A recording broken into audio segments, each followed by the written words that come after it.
C'est un nouveau revers politique pour le gouvernement. La réforme du régime des non-salariés a donc été abrogée ce matin à l'Assemblée de Polynésie. Les tentatives de la ministre de la Santé et du groupe Afano Tia n'ont pas suffi à l'éviter. En attendant de connaître les conséquences concrètes de cette abrogation, les ressortissants du RNS doivent toujours se déclarer au plus tard le 31 mai, comme c'est prévu. Athéna Milcam, Jeanne Tinourou. La proposition de loi du pays visant à abroger la réforme du RNS à l'ordre du jour. Avant d'entrer dans le fond du texte, l'opposition autonomiste et les non-inscrits lancent déjà quelques salves. Cette réforme a suscité une inquiétude profonde et une colère légitime chez les patentés. Non par refus de participer à l'effort collectif, parce qu'ils y participent déjà, mais parce qu'elle a été conduite sans pédagogie suffisante. Cette réforme était mauvaise dans son principe, mauvaise dans sa méthode et mauvaise dans ses effets. Pris pour cible, le gouvernement peut compter sur le soutien du jeune groupe Afano Tia. Par la voix de plusieurs de ses représentants, le groupe met notamment en garde contre un risque de vide juridique en cas d'abrogation de la réforme du RNS, se référant à une décision du Conseil d'État d'octobre 2009.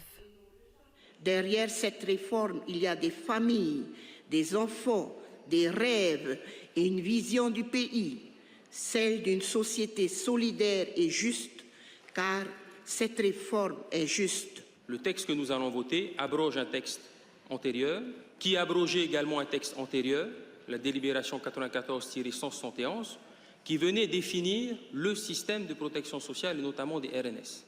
Cette délibération-là, 94-171, a été abrogée par la loi de 2026, que nous allons abroger aujourd'hui. Donc avec cette abrogation, on se retrouve avec plus rien.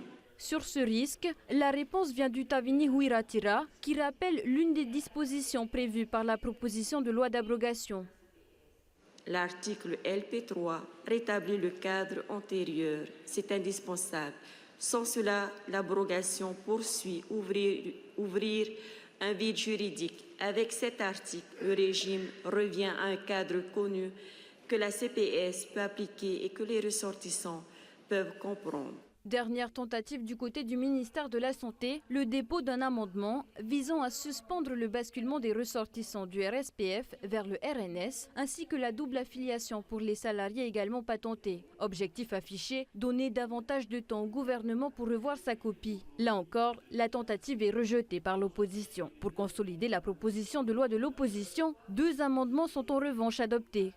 Un premier amendement qui vient sécuriser la mise en application de la loi de 2022, c'est-à-dire la fin de la primauté du RGS, doit être définie dans une loi de pays.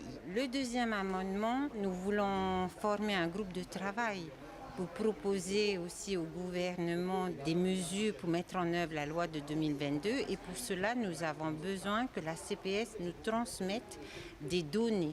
La loi du pays abrogeant la réforme du RNS est finalement adoptée avec 40 voix pour et 11 contre. Petite surprise du côté de Afano Tia, 5 de ses représentants n'ont pas pris part au vote. Reste désormais à connaître les conséquences concrètes de cette abrogation pour la population concernée. Une question à laquelle la ministre de la Santé préfère pour l'heure ne pas répondre trop vite. Les gens vont continuer à s'affilier. Moi, je vais consulter les équipes et notamment le CACPS pour justement savoir quoi dire aux personnes et ne pas biaiser le message. La nouvelle ministre, ancienne conseillère technique, assure désormais vouloir prendre le temps de la concertation. Reste à savoir si les voies de recours seront utilisées pour tenter de contrer l'abrogation de la réforme du RNS.